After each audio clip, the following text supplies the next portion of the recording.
What's happening in the canine industry? For all the latest news, views, and expert opinions, stay right here for the Canine Paradigm. You'll hear from industry leaders, experts, doyens of the industry, learned colleagues, movers and shakers, and the odd randy guest. Get the latest insights and expert advice from both here and abroad from the people in the know. Now, here are your hosts, Glenn Cook and Pat Stewart. And I'm Lofty Fulton, and I'm out of here. It's been so long since we've put a new. We're shit house at it. We're so bad at it. Our poor sponsors. We're so bad at it, and we want to get better going forward. Yes. But here's a quick ad, and then we're going to be better at this. Okay. We're going to be better. Yep. I promise we're going to be better. Yeah, except for the buffet. Yeah, fucking Einzelwiener. Tell us about Einzelwiener. He's been in it from the start. If you want a tug, a ball, a slip leash. A slip lead. You know, really, no joke, his slip leads are the best slip leads. They are great slip leads. They are the best. They're handmade. They're hand-loved. Yeah. Do you know there's times where I look at material when we're actually buying things for our businesses and some of them are just shit house. Yeah. Like they're so mass-produced. Jason takes his time. He puts them together properly. Like if you're listening, chances are you're in the industry, you're in the business, you need a lot of leashes, you sell them to clients, blah, blah, blah. Yep. Deck out your staff. The best thing about the Einzelwiener leashes is that he custom makes them. He so you does. can get whatever you want, whatever color, whatever length. Too. Like he's Want approachable. a handle on it, no handle on it, whatever. I had him make that handler pack for me because I got sick of people turning out with shit leashes. Now everyone I train with uses all these perfect leashes. Yeah. So get some stuff from the Einzelwiener. He's been supporting us from the start. We love him. We hate him sometimes. Make sure you're telling me he's a buffet. Yeah. Yeah. Canine Pharmaceuticals. Going great. Thank you, people in the United States who prioritize your dog's health through supplementation. I am a walking testimonial for Canine Pharmaceuticals because if you go back, you hear 18 months ago, I was like, yeah, pretty sure my dog's going to die any minute because he was so unwell and got him on the subs and he's actually in the best shape he's been in ages. Narelle's always maintained if it never worked, she'd burn it to the ground. She's just got too much pride and too much neuroticism not to put something to market that she didn't believe in. And the wonderful thing about it is it's working well. The testimonials have been amazing and very heartfelt. Like she gets people who are so agitated and depressed and distressed about the health and the well-being of their dogs. Narelle makes no outrageous claims. She's never said that it's the one thing that does everything for dogs. She just says it's going to help you. By law, she's not allowed to make those claims, but she wouldn't want to anyway. But what she does tell people is it's definitely going to do better for your dog. Yeah. We watch our own dogs. Opie, who's got more things than you could poke a stick wrong with him, he probably wouldn't be alive today if it wasn't through Narelle's treatments, through good supplementation, changing diets, all those sort of things. I could talk about it forever. I don't want to make this sound like a buy sales pitch. I'm a fan of it because I know if it works. If it didn't, I wouldn't. Well, it's an ad. Well, it's an ad, but I wouldn't disgrace myself by talking about something that didn't work. I'd be the same with her. I'd just say burn it to the ground. I don't want to know about it. Yeah. And if you're a first-time customer in Australia or the US, Narelle's offering a 10% discount off the entire range of Canine Pharmaceuticals products by typing in the discount code TCP10 at checkout. Let's work through our sponsor list. Yes. These are the people that sponsor us and we love them for it and we're plugging their business. Yes. First on our list here is Daniel, who we don't know how to say is Tropino. I thought we just called him Troppy Daniel. Troppy Daniel. Troppy Daniel. Dog Club, South Australia. Yep. Awesome training facility. Representing South Australia. It is great to see that a state that's usually sleepy and not Australia's just considered. hosting some cool events there. Yeah. Yeah, good on you, Daniel. Well done. George Kittredge. Rowdy Hound. Yeah. It's fucking cool. It's a box for your dog that goes on your motorbike. The only one that I know of. Yeah. It's the coolest product Not in ever. Australia yet, so hopefully one day we can talk to Horny George about getting some Rowdy Hound dog boxes in here. He does training videos. He shows people how to train their dogs to get into the Rowdy Hound. He's a dog trainer himself. He's in the biz. Yep. Barbara de Groot. From the Heart Dog Training. That's her. Our sugar mama. Yeah. She's so good. I love She asks Barbara. nothing in return. She just plasters us with love and money. She's very encouraging all the time. Thank you, Barbara. She's a Roddy lady. So what would you expect? Yep. Tailored canines. We don't know much about Tailored Canines. We just turned up one day and said, hey, we just want to throw some money at you, but they offer a complete range of canine training services. Yep. Tailored canines. Where are they? They're in Canada, right? They're in Canada. Yeah. So we've got a couple of Canadians, we've got a couple of Americans, we've got a couple of Aussies. Good eclectic mix. We haven't got anyone from Europe. Fucking hell. Up your game. But we can't take any more sponsors. So we're bad enough at what doing about what we Birdie? do. Birdie O'Shea. Oh, yeah. So we are plugging as well. Birdie was on for us last week and told us about her webinar thing that she's got going on for people in the Magic of Dogs. Magic of Dogs. So head to birdieoshedi.com, I think is her website, and you can check that out there. All the sponsors, trust us, we're getting better at the ads. I promise you. Next, we're going to be in touch with you and we're going to get better at it. We're going to take it more seriously. We're just shit at it because we've got other stuff. And this is just an extra that we like to do. We thank you very much for your support. But we both spanked each other. Pat spanked me and then I spanked him. And we need to get better at this. Yeah, we do. We were going to leave it another week of the existing ad and thought, no, we can't possibly. We're actually together for the first time. Yep. That's what's been holding us back is that we haven't been together. Yeah. I missed you. I missed you too. All right, that's it. Here's the show. Bye.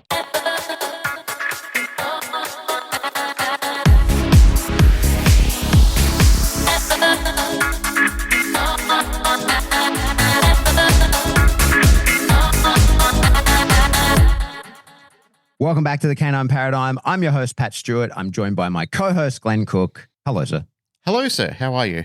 I'm wonderful. You've been on an adventure. I have been on an amazing adventure. I've been with Red Team again, and I know I always come back and I say how great it was.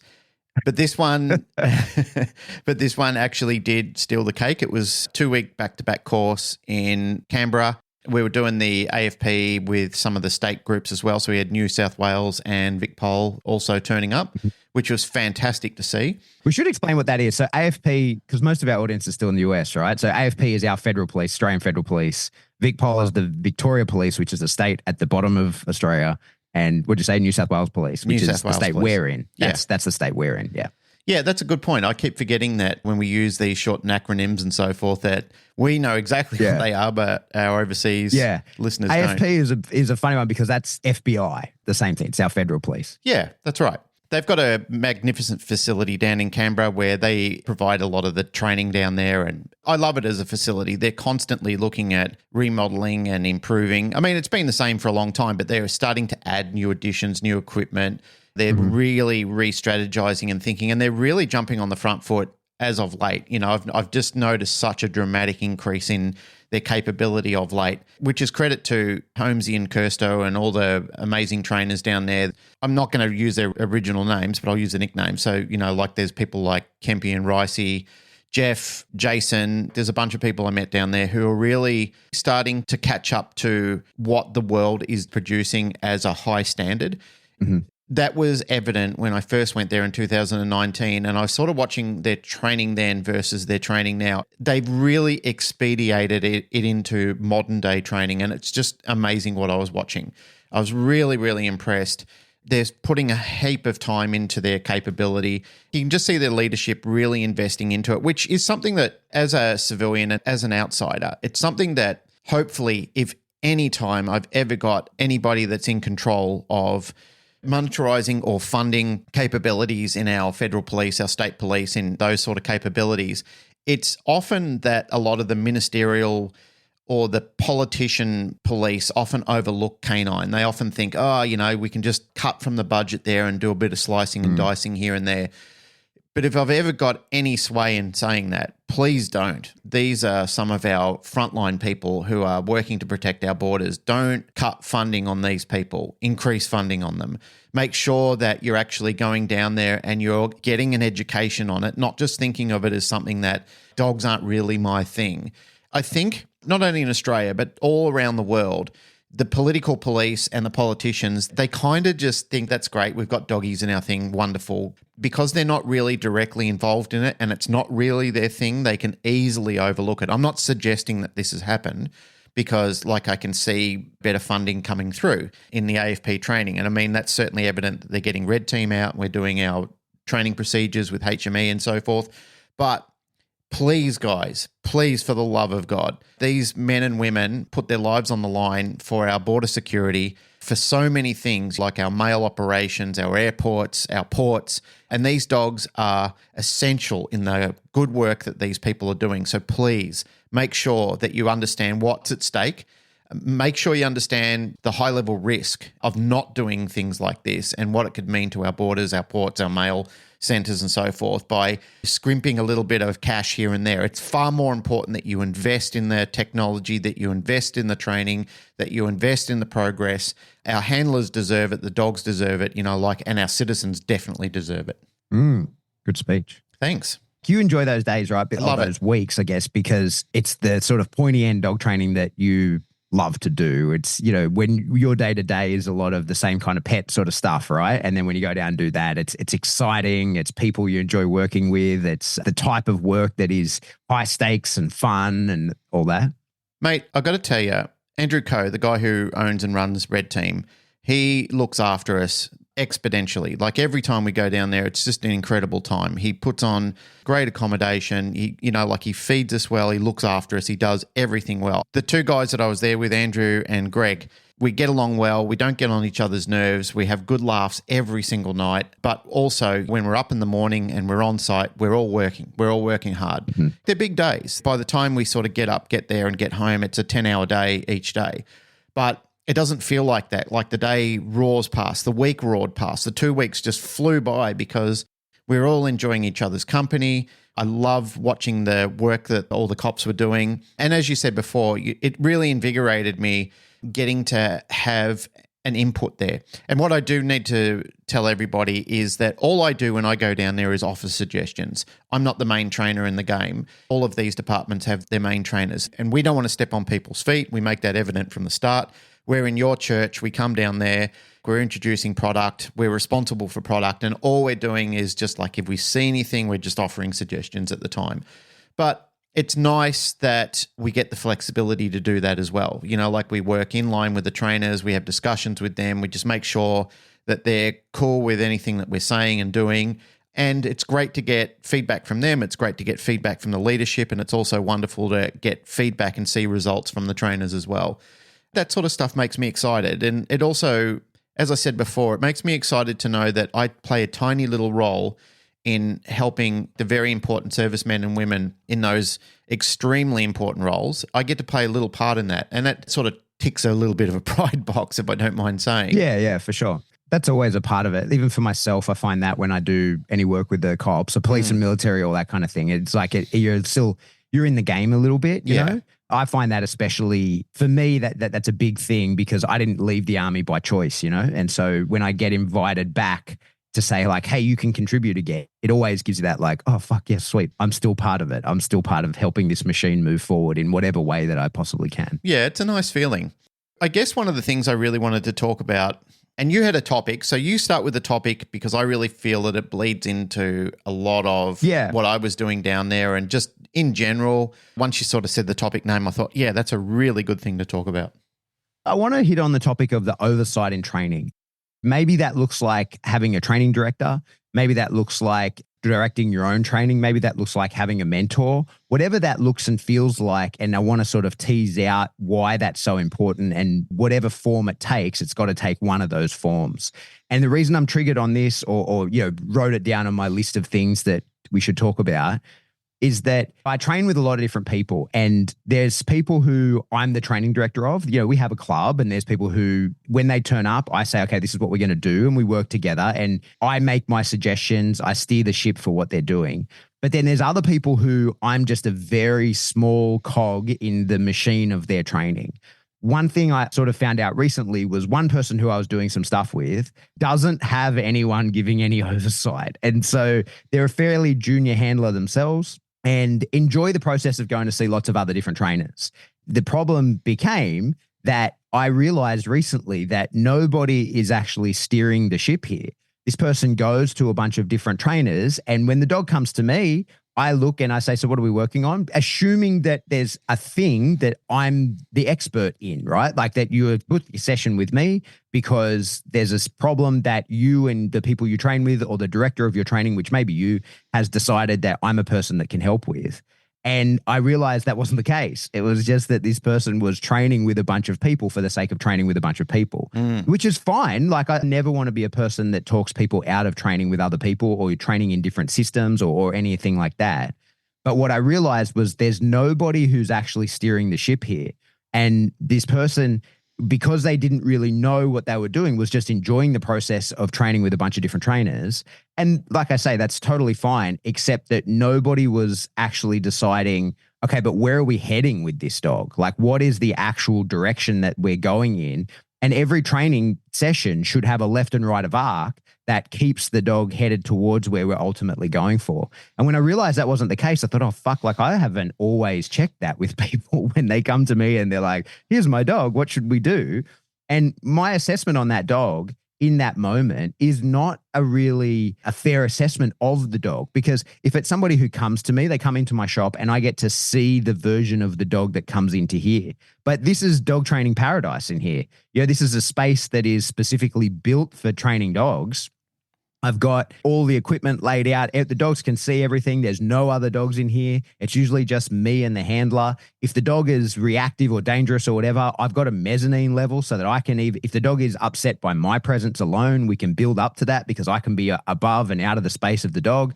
So like, I don't actually get to see the dog for what the dog really is. I get to see the version of the dog that turns up here. And it's the same on Zoom calls. It's the same on when I do things online, is people will send me videos or, we watch videos together of the dog or whatever. But again, those are just snapshots in time where I don't really know what is going on with that dog beyond the pieces that you've chosen to show me. And nobody shows the right stuff, like when people go like, this is the dog, this is him working, this is doing whatever. But I'm like, okay, but I want to see how you get him out of the car. Like, I want to see how you go from the car to the start of that session, because I see in this session, the dog's wearing a flat collar, a prong collar, and e-collar. I want to see how those went on. I want to see how the dog reacted when those went on. I want to see how the dog feels about that. I want to see that toy that you've got in your hand. Show me the first time you gave that to the dog in the session. I want to see those things unfold. And so what I kind of realized was that not everybody has someone giving oversight of their training. And before I carry on too much more about it, what I also want to point out is that this doesn't necessarily need to be some external person. In fact, it very likely should be the handler. The handler really should be making sure that their own dog is going on the trajectory that they have intended for it. But that, when I started really deeply thinking about that and thinking these people should do better by their dogs, they should know where they're going, I put myself into my shoes with my first dog, having no idea where the fuck I was going with it, and having no idea what would come of the sessions that I was doing or that people were helping me with. I certainly didn't have that skill set at the time to be able to see through these things. I'm sort of bumbling one step at a time, I'm just going like one lily pad to the other. And without knowing what's the effect of the lily pad that I was just on, is it sinking or is it staying there? Is that something I can go back to, or has that ship sailed? And these ones that are ahead of me, there's multiple, which is the one that I'm going to jump onto next. And I was just kind of jumping around blindly, which is what most people do, right? But I think the importance then of having somebody who gives a level of oversight to your training until you feel competent and confident to do that yourself. And that's what I want to try and tease apart. I think that's a great topic. And it reminds me, which funnily enough just popped up on Netflix, but I've seen the old series before, which is Avatar: The Last Airbender. Long story short, it summarizes a little bit of what you were saying before, where it's a kid who his whole village is wiped out by firecasters or firebenders or whatever they're called. So they basically wipe his entire village out. And he's just a young kid who's basically found out that he's the Avatar, which is he possesses all of fire, earth, air, and water. But he's the savior of the world, effectively. Because he shunned his mentors at the start and he sort of didn't see training as important, he now has realized that he made a terrible mistake. And he had people there that were going to mentor him, people there that were going to teach him. But he was a child. He wanted to run off and play and do all those fun and exciting things until he realized this immediate and huge responsibility that had fallen upon him. Now what he has to do is travel the world and meet people and meet masters and meet some of the spirits of the other former avatars so they can now train him and give him the skills that he needs to acquire in order to become this great and responsible world savior. I know we're not talking about exact parallels when we're comparing that to becoming a dog trainer or learning skills, but I often find that we're always on this never-ending journey for the life of our dogs and sometimes even for the life of ourselves, in that we're collecting and acquiring skills. from people along the way. And you're right, there are people that are very good at starting some things, but they may not be good at finishing other things. I've had trainers myself where I consider it a starting school, and I've had other trainers where I consider it a finishing school, where somebody can show me how to start it really well, and they're at that beginner bracket themselves as a trainer and educator. And I'm not saying that in an insulting way, but what they are is somebody who is really good at starting you off. And the reason they're really good at starting you off is because they understand that level, they're relatable to it. They haven't ascended so high that they can't see that anymore from the dizzying heights that they're now occupying. I have spoken on that topic before, and it's come up on several leadership books and educational material that I've written in where academics and people who have ascended those levels, they don't understand the beginner levels anymore. They often scoff and they often think, oh, that's easy or that's basic. But to somebody who's starting off who doesn't have the answers or doesn't even know how to assemble the puzzle before them, it's because they've lost touch with it. They're not intimate with it anymore. Where people who begin or are in those brackets, they kind of understand it because they deal with it from time to time. So they're a great mentor for that bracket.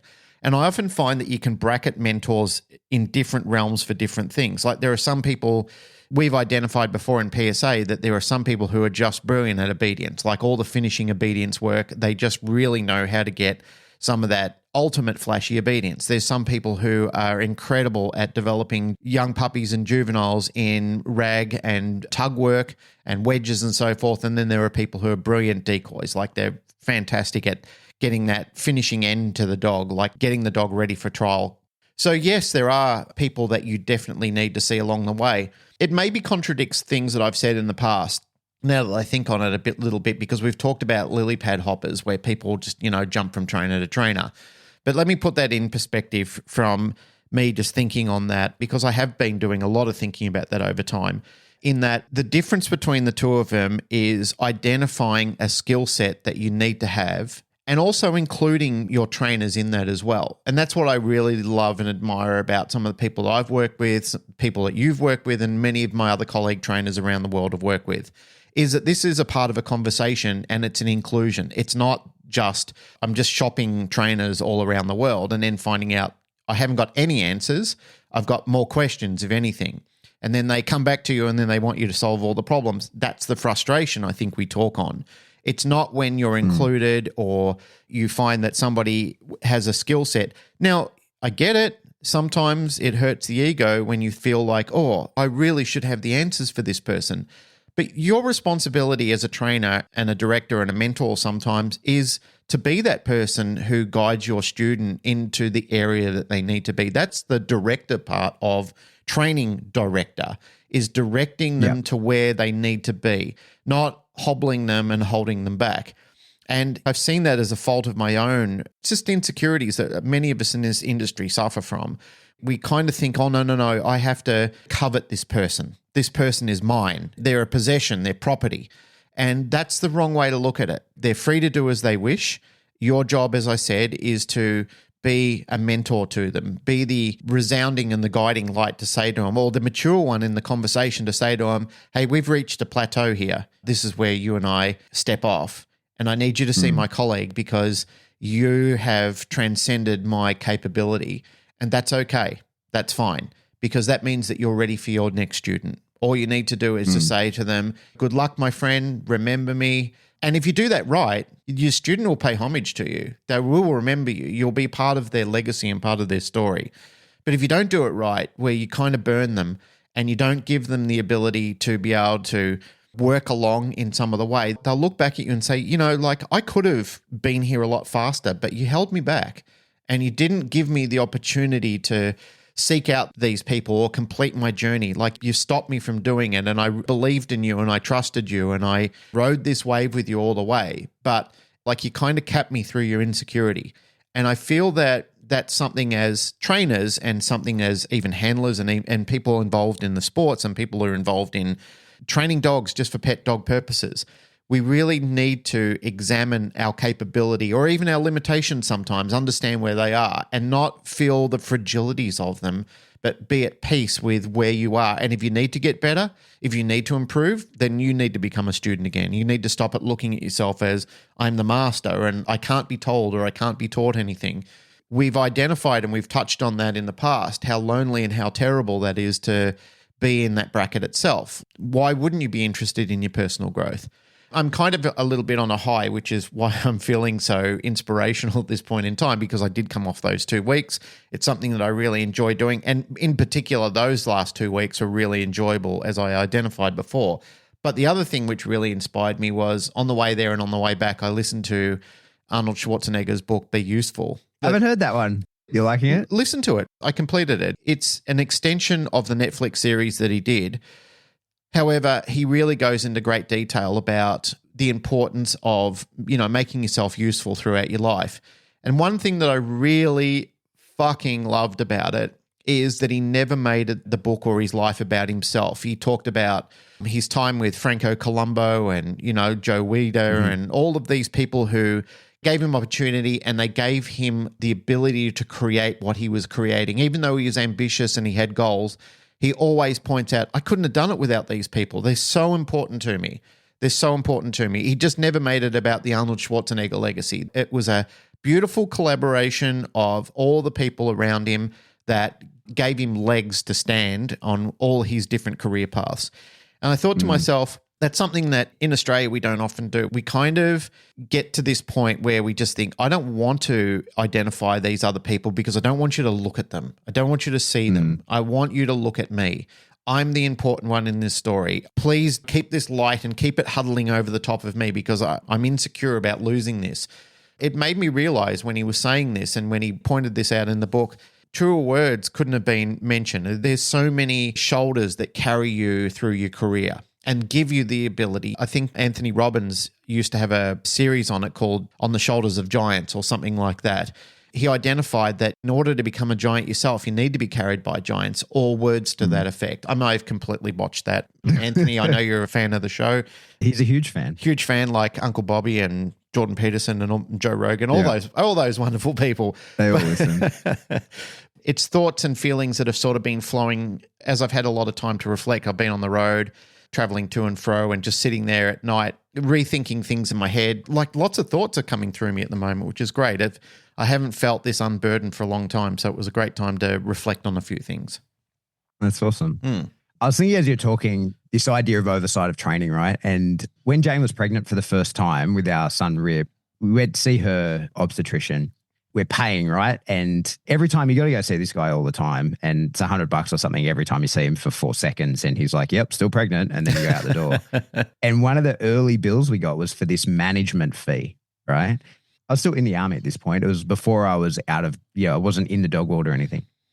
And so you get this bill for this management fee. It was $3,500. So we're paying for having just seen him, and we're now paying this management fee. And I said to the receptionist, like, hey, just out of curiosity, like, what is this? Like, what's a management fee? And she's like, oh, well, he's going to manage the pregnancy. And I was like, I feel like Jane's doing that. Like, I don't really understand why we're paying $3,500 for this management fee. I was like, I'm not complaining, but can you help me understand what it is that I'm paying for here? And she goes, well, it's the management fee. And I was like, okay. But if you were to break this into line items, right? Like break this down for me. What are we getting for this $3,500? She says, well, he's managing the pregnancy. I was like, right, okay. This is a circular argument. No worries. So the next time we go to see him, which I think is like 6 weeks away or something, he's a cool guy. And, this guy brought both my kids into the world. So I've got a lot of time for him. Yep. And both tricky to get into the world. I said to him, I was like, so the management fee, what is that? And he goes, well, I'm going to manage the pregnancy. And I was like, okay, here we go again. But then he launches into it and he says, you are going to see a bunch of different people along the way.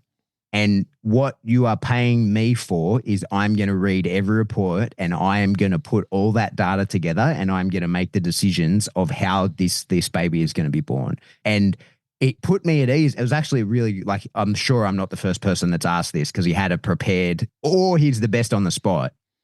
But he explained, you're going to get a bunch of blood tests, you're going to see a bunch of other doctors, you're going to get a bunch of ultrasounds, and all that data is going to come back to me. But those people, when they see and do those things to you, they are specialists in that and that alone, right? And they are going to be only concerned with what their widget or their machine or whatever it is tells them about your pregnancy. But you must not put too much heed, like don't put too much weight into anything they say, because they are just seeing their single data point, and it's the data point that they think is the most important to them because they're a specialist in that. But all that data is going to come back to me, and I'm going to aggregate all that data, and I'm going to make the decisions about what we're going to do with these kids. And evidently, my son Rip, that one, that was the first pregnancy, and Axel was the same, ended up being planned C-sections because he'd made the decision. He's like, hey, if you were to go into labor, it's called being engaged, where they didn't actually turn upside down and get themselves ready to be born. And they both hadn't done that a week before their due date. And so he was like, hey, if you went into labor now, this would kill you. And so I'm making the decision. We're going to do a planned C-section and they're going to be born on these days. When he told me about the management fee and explained it to me, I was like, yeah, okay, like fair enough. But then it was when I saw him put all this information together and make an executive decision, I was like, oh, that's what we're paying $3,500 for. Like him to have read all these reports and made all these things and know everything that he does and has been through all of these things in the past. He then looked at it and goes, the right thing for you, given all the information that's come from these other people, is for me to decide to do a C-section on this date. And I feel like that's a lot of what we, at a much higher level, that's very similar to the role of the training director in when we're training, is that oversight of it. And it's never that's one of the things that I've really been super vocal about in the early phases of my career, of like, train with whoever you want, right? Like do whatever, it's your dog, do whatever you want. But now I'm much more, I still feel that way. I still feel like it's your dog, it's your journey. You do whatever is going to work out best for you and your dog. And even if I'm one of the people, or if I am the manager of all of this, it's still your dog. It's still your journey. You're going to do whatever you want to do with. But I need to know what's going on, because when your dog starts doing weird shit, I need to be like, oh, okay, well, it's because of this. And we need to be able to weigh the pros and cons of the different people that you're going to. And we need to discuss, when you go to this person, why are you going? Because if you're going to go see another trainer, if you're going to go compete in something, you're going to go do, whatever it is you're going to do, whether it's you're going to ask for a working spot at a seminar, or you're going to show at a level that you haven't shown at before, or you're just going to start training your dog at a different place, all these various things that it could be, is the person who has oversight of that needs to then be able to take in all those data points and go, okay, well, this is how it's going to affect us going forward, and do it because you want to do it. But these are the pros and cons, and here's the list. And this cons list is bigger than the pros list. So maybe we should consider really deeply whether this is something you should do, or it's the other way around. And for sure, go do that. This is going to go wonderfully for you and for the trajectory that we're on. Or maybe the cons list is too big and we go, okay, well, this is how we're going to mitigate a few of those, right? And we're going to remove these ones by taking these procedures that are going to block that from becoming a problem, whatever it is. But I think the importance of having that management piece. Now, that doesn't mean that that's somebody that you're paying. That doesn't mean that that's a person that, you have to be beholden to. And I think that's what people sort of worry about. And certainly I've observed that in our space, is that sometimes people end up beholden to someone, and basically like the property or the owned by, and you're not allowed to do anything without me telling you can do it. And if you train somebody else, you're out of here. There's a part of me that understands and sympathizes with that, right? There's a part of me that says, like, if you go somewhere else, then you can't come back here, because there's certain points in dog training, especially with developing a sport dog. There's certain points where you can ruin that dog in 10 minutes, like one wrong action. You get a young dog and you do something stupid with it, come at it too hard. There's various things that can wreck a dog pretty quickly. And so sometimes I sympathize with people who say, if you train somewhere else, you can't come back here, because it's my name online, right? If you're a person that's known for training with me and you're posting, you're putting all over your social media or whatever, that you're tagging me in, and people know that this person and this dog is under the tutelage of this training director, and then it all falls apart, and you're not going to post that session of it all falling apart. You're going to deny that happened, and the blame can then come to me. And I get how people get in that way. I'm tempted by that demon myself sometimes. But then I remember, I go, no, you're just oversight. This is their fucking dog. This is their journey. And all you can do is give them the information and tell them how to get through this the best. And almost always, because when people are drawn to somebody to go train with them, it's because they're fucking good, right? Or they've done a good job of making themselves look good, but they're good. And so they go to them, and when you turn up and you say, the reason I'm here is because me and my training director have determined that there's a gap in our training that is best filled by you. There's something you know that he doesn't and that I don't, and we want you to put that into the dog or demonstrate it to us in order that we can make the progress that we want. And I think that as a person who has done that for many people and had it done for me, like that's what I think as well is worth pointing out, is that you can for sure have oversight of your own dog. If there's a certain experience level where, or that might be some people's first dog because they're very competent at this kind of thing, or it might be several dogs down the line if you're not as confident. But I would say that even for people who have somebody with oversight of their training, even for people who give oversight of training to others, usually they will have somebody giving oversight of their training to them. And even the most advanced people are still sending video and being critiqued by, if not a peer, by somebody that is a trusted and an expert and just another set of eyes. And, that's something that never goes away, I don't think. I don't think that ever goes away. Me and you send each other video of like, hey, what do you see here? What I think ends up happening as people sort of get more advanced is exactly like you said to me about some of the handlers that you work with, where you just say to them like, what do you see? How do you feel about this? I think that as you escalate up that knowledge chain, it goes from being told what to do to because you don't know, right? When you say to there's certain people, when you say, what do you think of the dog doing this? They're like, I haven't got a fucking clue, mate. That's why I'm here talking to you. And then you eventually reach a point where you can say to people, what do you think of this? And they then, rather than you just spoon feeding them information or telling them what's what, your role then as the mentor or training director or whatever is to help them come to that understanding that you've seen yourself so that they can do that again for themselves next time. And you're redundant at that point. You don't need to be there for that person. They develop their skill set, they get better, and then they're doing the same for somebody else, right? So I feel like that's sort of the trajectory of the oversight of training. And I just wanted to, I guess, talk about how important it was now that we've sort of better explained what it is that I mean. I love that story that you told about what were they, a pediatrician? Obstetrician, yeah. Obstetrician. That was fascinating, and I don't think we've ever talked about that before. I mean, you've certainly included me on a lot of detail about Rip and Axel's births, and especially Axel because he was going through such a traumatic experience with you and Jane at the start and poor little Axel during his birth. But, I mean, thankfully he pulled through all that and everything's great, and he's a ball of energy and basically a nuclear fission reactor. And yeah. Some very good points made along the way. I mean, so many of them as usual. I just wanted to touch on the importance of that question, asking, what do you see? I think when you're included in those conversations with your trainer, being a handler and working with your dog and having your training director or your trainer in the room with you, it's very easy to get consumed with just do this, just do that, put the dog here, and basically following a dotted line. However, once again, you're in the realm of somebody just providing you with a fish every day. And it comes back to that very old biblical saying of give a man a fish, he eats for the day, teach him to fish and he eats for the rest of his life. I love that. I quote it all the time. I'm constantly saying that to students when I'm working with them.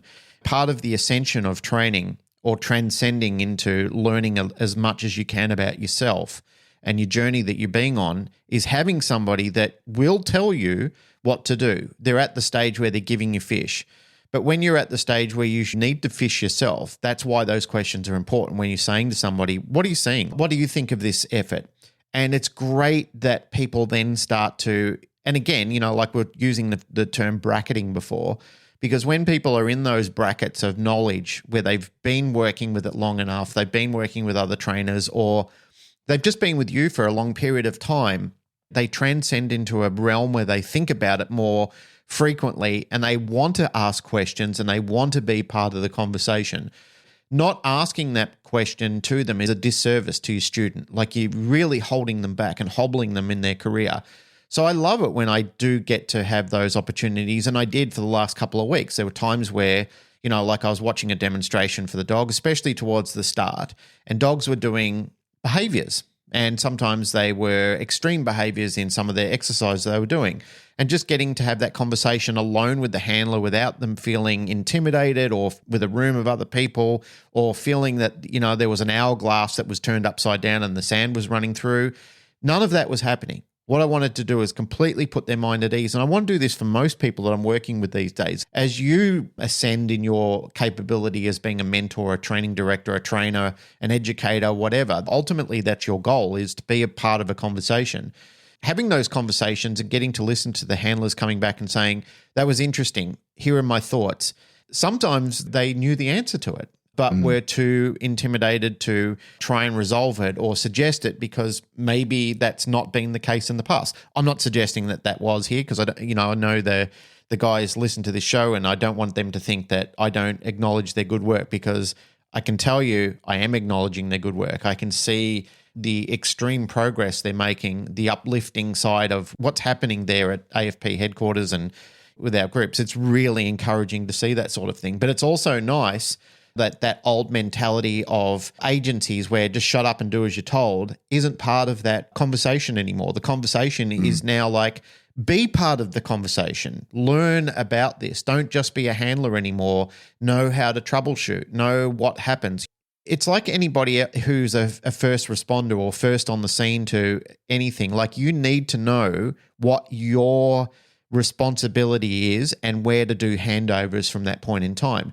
I've never been in agencies before. I'm not police. I'm not military. I've never been sworn in. I've owned a security or been a partner in a security company. I worked security for fucking years inside clubs, man and dog teams, EDD. I've done lots of stuff, but I also know and I also knew where my limitations were, where I needed to. I wasn't a cop, so I didn't do cop stuff. Whenever I was in a dangerous situation that involved police, that's where I called police. I never tampered with evidence. I never touched anything that I shouldn't have touched because that wasn't my role. I'm also not a paramedic, like an ambulance attendee or whatever you want to call them. So I could do first aid. I'm qualified in first aid. I used to do first aid on people, but when it became serious and it was beyond what I could do, first thing I do is call the ambulance. And that's what people have to know. That's what you have to understand is, where is the line? Where does your training, where does your education, where does your liability, where should you stop lawfully? And there's a lot of those times, even in dog training, between training director and student or trainer and student and so forth, is where do you draw the line? Like, where is your knowledge? Where does your responsibility start and end? As I said before, as I alluded to before, this is why these are good questions to ask. Like, what do you see? What do you know? What could you tell me about this? Even for you as a training director or somebody who's involved in educating other people, is ask yourself those questions when you're alone and you have some time to meditate on them. What do I know about this sort of situation? The advice that I'm giving, is it enhancing the situation? Am I making my student better? Or am I hobbling them now? Am I holding them back? I find they're probably really good things to reflect on, because you and I, mate, we get to have this podcast where it's you and I talking and there's a large audience now that's listening to us, and they don't necessarily get to be a direct part of this conversation. We often go back to our discussion list on Facebook and we have a partial conversation with people after the fact, but we never really get to have a direct conversation. But there are times where we've done shows before and we've talked on subject matter and people have come back and it's been overwhelmingly good, and like they're coming back and saying loved it, ticked a lot of boxes for me, made me reflect on some things that I need to change. And occasionally there's times where people are a little bit underwhelmed with things that we've said.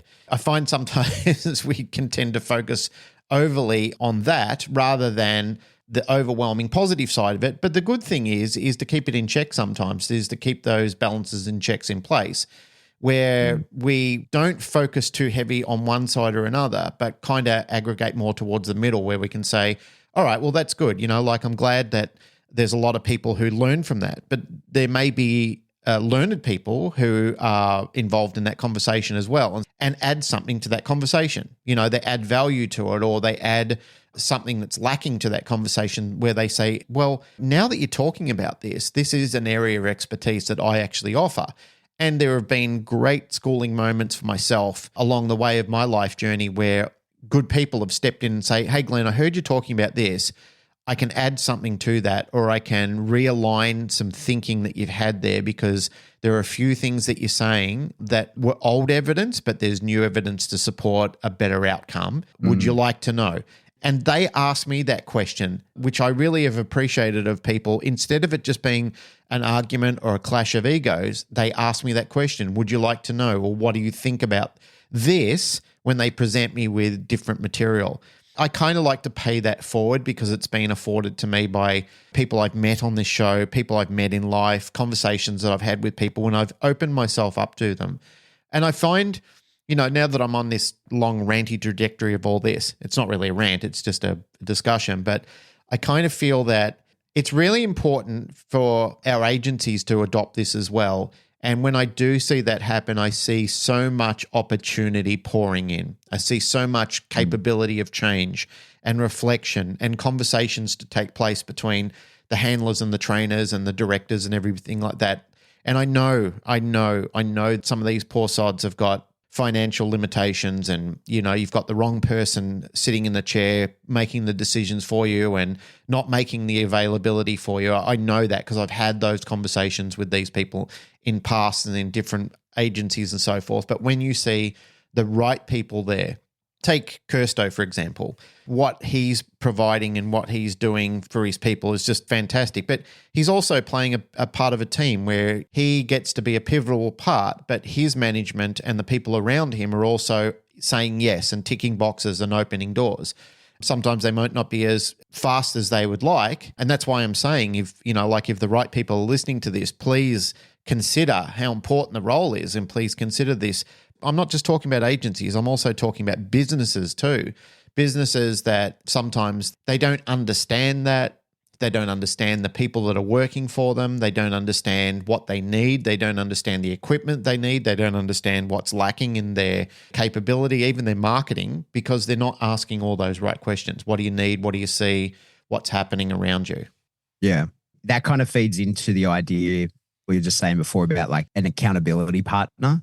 I feel like that's one of the big parts of training as well is, I'm sure there's people listening saying, hey, I'm not in the police. I've just got this. I'm a person with a random dog and I train by myself. I'm not seeing a bunch of trainers. I'm just getting the info that I can get. That's why I'm listening to your podcast. I'm getting all the stuff that I can online. I don't have a training director. I'm new to this. How do I do it? And then my answer usually to that is some sort of accountability partner. And I think that, it's having somebody who, even if they don't know more than you, even if they're at the same level as you, right? Like even if you're both on the journey together, having an accountability partner that works with you and just keeps you honest, I think is the next best thing to somebody who has oversight of your training. Somebody who just goes like, hey, are you putting in the work? Are you doing it properly? That's something that Jazz does for me incredibly as I become complacent in my own training. When you have so much oversight of other people, and then when it's time for me to get my dog out, and I typically am just like, I'm spent. I've done a lot of thinking throughout the day of like, what am I doing with these other dogs? And then if you've only got 80%, then you need that accountability partner who then gives you 20% more and says to you like, hey, make sure you do these things properly. What are you doing? Like, I know what you're working towards. This is not getting you any closer. And just somebody that can give you that critical feedback. It doesn't need to be somebody who is going to be dropping knowledge bombs on you left, right, and center, but somebody who's just in your sphere of influence that knows you. And I think one of the most important things, and certainly I appreciate that this can be a difficult thing to come across in the dog world, is somebody who can hit you with some fucking hard words and you not be offended by them. I think that's one of the most important things to keep in your life is a person who can hold you accountable to things in a way that you'll never look at their motives as being less than for you. And I think that that's one of the things that we certainly, a lot of people maybe even have that person in their life and in their training, but don't acknowledge it. And therefore the words that they say can feel venomous and they can retract from that person and no longer want to be involved with that person.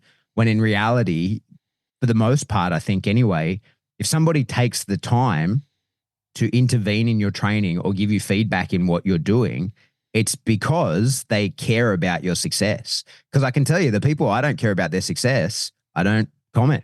I don't tell them, right? Like, unless there's something that I think is unfair or unethical to the dog, then I might step in. But for the most part, for the people who I don't want, there's nobody I don't want to be successful. The people who I don't care about, if you're doing something wrong with your dog or I can see the problem that you're creating and I don't tell you, it's because I don't care. It's that when people then step in and have enough, take that risk in damage, the damage to the relationship or how you'll think of them, to then say to you, hey, this is what I see. This is my perspective. And this is where, in my experience, I see this going.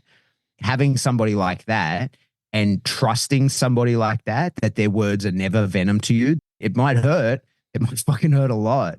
But they're not saying it in order to hurt you. They're saying it in order that you are successful, even though it might hurt when you're hearing it. I think that finding and maintaining somebody like that into your training, especially if you're training towards something, is one of the most important things. I think that even if you don't have access to a mentor or a training director or somebody who can manage that training start to finish for you, the very next best thing is an accountability partner who says like, hey, are you sure that you're giving your 100% here? And if you're not capable of it, let me remind you of the gaps that I see. Let me plug those for you and give that last 20% to get us back to where we need to be.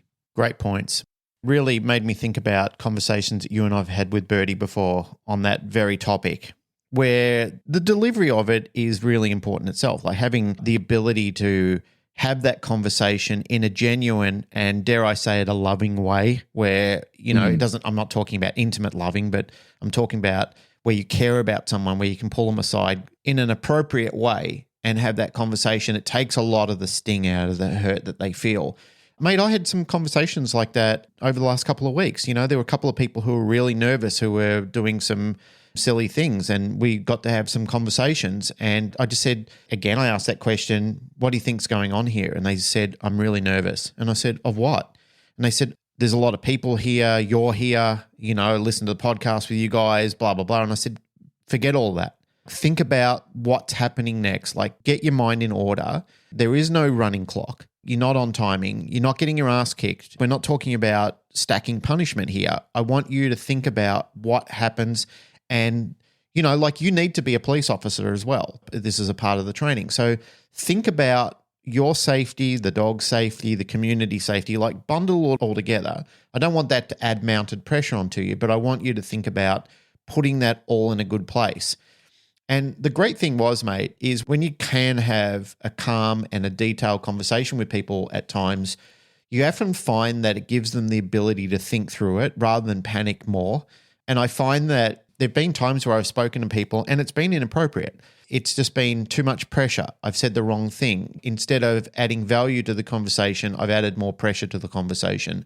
And we've used analogies before where, you need to put your foot on the brake and not your foot on the accelerator. And you often need to think about which one of those is that now. As part of mentoring people or educating people, those sort of things, there's a lot of things that have to pop up in your mind. You have to draw from a lot of experience there, and there's a lot of wells that you need to pull that water from. And it all needs to come in that very finite moment sometimes, which puts incredible pressure on you as somebody who's sitting in that driver's seat. But nonetheless, it's a very important conversation to have because that will give your student the ability to consider what happens next. And what happens next can either be great or it can be damning in a training situation. I just found that not only the last couple of weeks, but other times where I've been reflective on what I've been doing and not losing my cool, not being impatient, not trying to shine for the wrong people or appeal to the crowd or anything like that. I've got to be more intimate in the conversations I'm having. Nothing else matters. It's just me and one other person having a conversation together. All of the other fanfare, all of the other concerns, all of the other worry, it just dissipates. It goes away. And in that moment, it's you and your student like thinking through a problem, or creating an opportunity. And I really feel that if we can do this better, and this is why I've expressed concerns over social media before. I've had other people agree with me. I've had people concerned with how deep that I take this and feel that it's coming from a different place. But my overall concern is sometimes social media or even crowds, they switch our ego into overdrive sometimes, and the student pays for it. They're in the firing line of this incredible it's almost like a Hulk figure that comes out of you. When you need to be Bruce Banner, you've become the Hulk, and that's not good for your student or not good for the dog at that time. You really need to keep things in perspective of how it's affecting what really you're trying to drive. And it should be your work that is evident and not just the one moment. It should be reflective across everything that you're doing. That's what should be in the limelight, not the theatre. I really worry about the theatre sometimes. And I was just saying to you off air before, I'm glad that I didn't grow up in the social media time. I know it's still present. I know I still have all the opportunities to do it. And I do know that people need to do social media. So I'm not condemning people for marketing their business, showing good work, because as much as I'm saying this, I also learn things from watching people on social media. I watch a bunch of people doing good stuff and I look at it and I think, oh, that's really cool. I'm glad they put that opportunity up for people to learn. I'm glad that they made the time to put this together because it's an important production and it was free. It was very generous of them to do it and I'm really appreciative because it was amazing. Where other times I watched it and I thought that was just a fucking ego show. All that was just people making content just to say, hey, I'm not feeling loved today. I need to be loved. You know, Nicole Drinkwater, who's one of my, she's a comedian and she really carries it on sometimes, but she often posts, I'm not feeling validated today, so I'm going to make some content. And I laugh because she's very honest about it. She's very honest about it and really makes me laugh. But getting back to the importance of training students and working as a mentor or working as a trainer, think about how that pulls your student into a realm where they might not be comfortable of, and you never really had that conversation with them. You've just said, hey, this is my fucking ride. I'm putting my foot on the gas as hard as I can here. And for that, it can be terrifying for them. It certainly, I remember this, using that analogy, I remember this when I was a kid. I was 15 years old and my cousin just got his license. And back then you could buy whatever car engine size you wanted as an 18-year-old.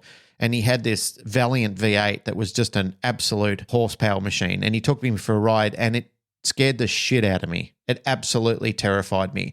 It wasn't fun. I wasn't having a good time. I was just like literally hanging on thinking at any minute, my cousin's going to kill both of us. He's just out of control in his car. And that's the ride that we can take our students on sometimes without actually having that conversation with them and saying, how do you feel about all this, man? Like, where do you fit in this and how is this working out for you? Because after all, you're the one that's the recipient of this moment, of this education, of this lesson that we're trying to complete here. Yeah. I have these weird conversations with my kids, with Rip especially because he is old enough to have them, where if ever there's a time where you're someone's mentor, that's the situation, right? Like, if like his success is ultimately on my shoulders. Like I am responsible for that. And of course, he is who he is. His genetics is, I can take credit for 50% of those as well. But, his behavior, the way that he is developed, that's my responsibility, me and Jane. And there's sometimes where you have to have these hard conversations about lots of different things, right? It could be like trivial shit from not annoying his brother to bigger, more complex things about his relationships at school and stuff like that. And sometimes people are wrong and you have to sort of give them that perspective from the outside and say, hey, you're not correct about how this is, your perception of this. But I find that really easy with my kids because I get to have this saying in the front of it where I say, hey, there isn't a version of this conversation where I want you to feel bad about anything. And as their dad, I can say to the kids, there's nobody in the world that cares about you more than me, except maybe your mum who can only care the same, right? So like everything that I'm going to say, some of that might be very uncomfortable to hear, or you might not like it. You might not agree with me. And it's possible I'm wrong. That's one of the things that I sort of put out as well. Like maybe I don't have all the information. Maybe what I'm saying to you is not correct. You know more than me on this particular thing you were talking about. But we can accept all of that. But the base, the foundation of our conversation, there's just no way I'm trying to cause you ill will. There's no way I want you to be upset. There's no way that I have any nefarious intent about what I'm saying to you. When you have that conversation, when that's the foundation, then beyond that, you can start to really get into the weeds. And what I find with my kids as well is I can remind them of that along the way. When we're working through stuff, I can say, hey, while you're getting upset, I'm getting upset. We're entering into big feelings territory. I find myself constantly grounding the conversation in, hey, like there isn't a version of this where we storm away from each other. That can't exist because we're stuck together forever.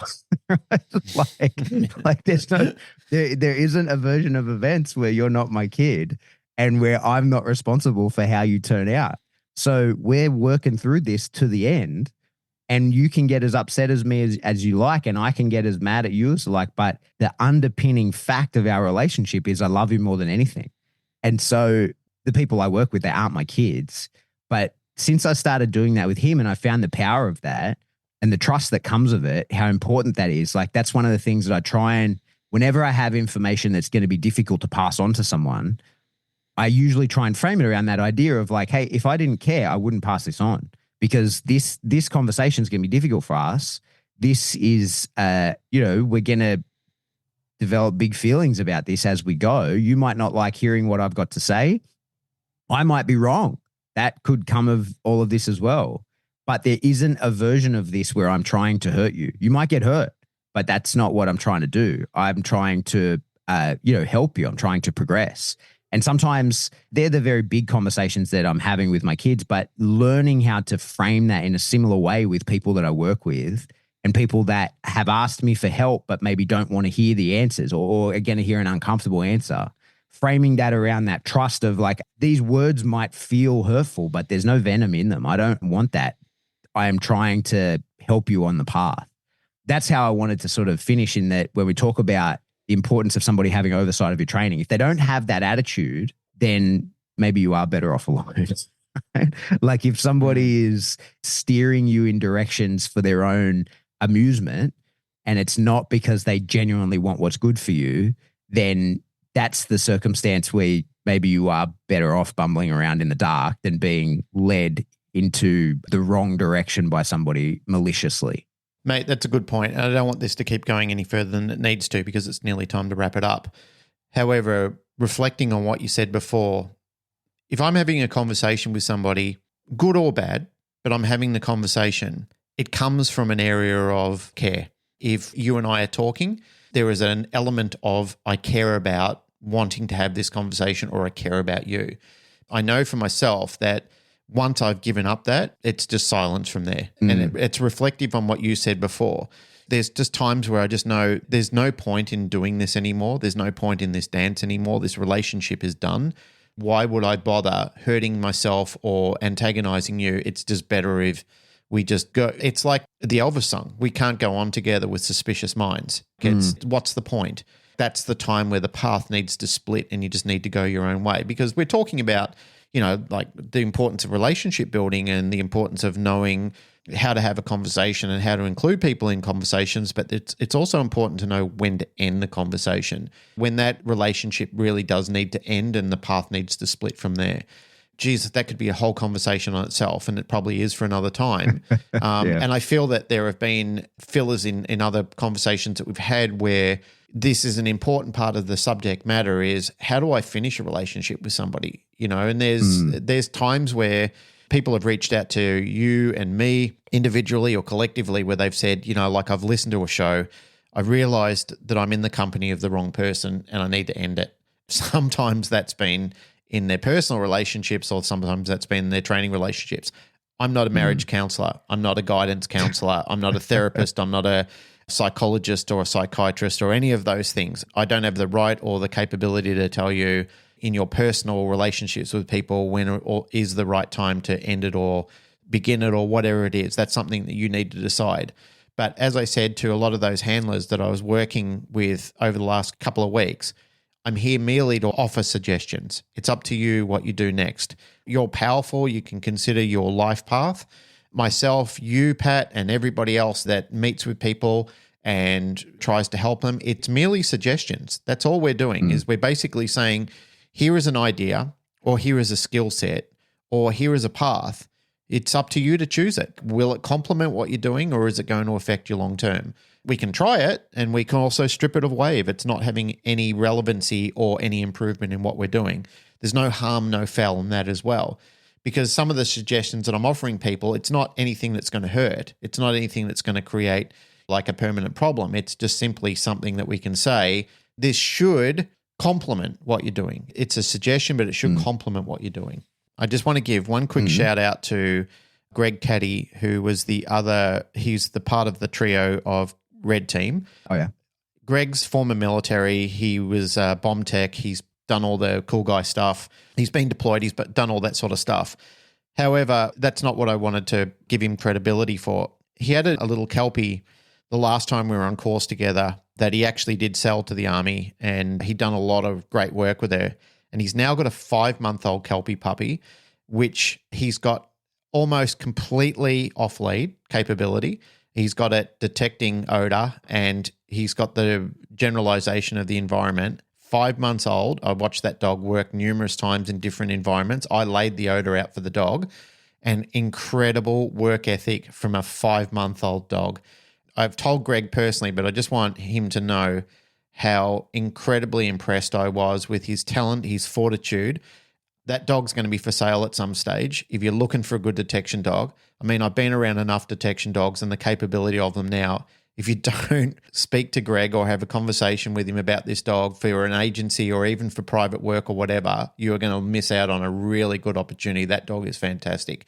And it just goes to show Greg, he wants to do this ongoing, and I'm not trying to plug a business for him.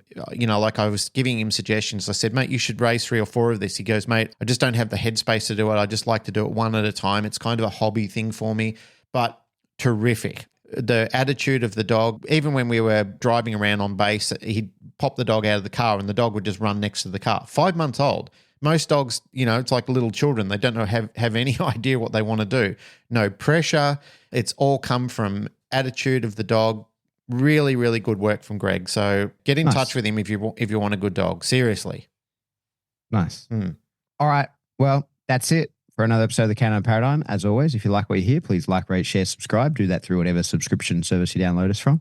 If you want to support the show, best way to do that is to jump into Patreon. A few bucks a month gets you access to a giant backlog of information as well as new stuff going forward. Won't get us any Apple Vision glasses though.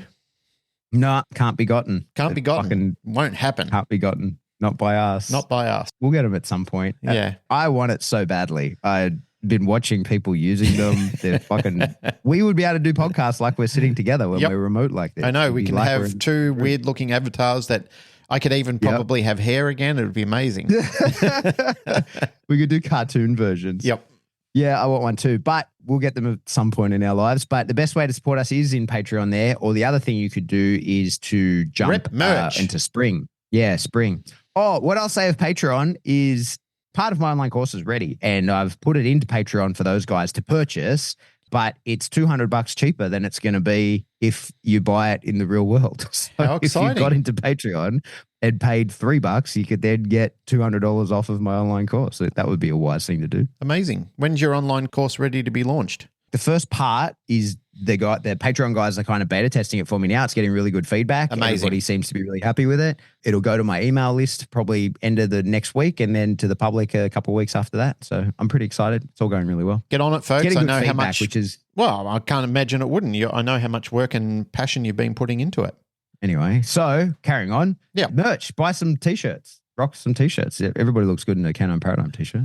And if you want to get in touch with us, the best way to do that is to jump into the Facebook discussion group. I am going to try and play around with going live in there today because I've got a piece of gear that I want to try and see if it works. So you might see me in there today or maybe not. And the other way, if you want to get in touch with us, is you can shoot us an email. We are info@thecanineparadigm.com. Love you all. Goodbye.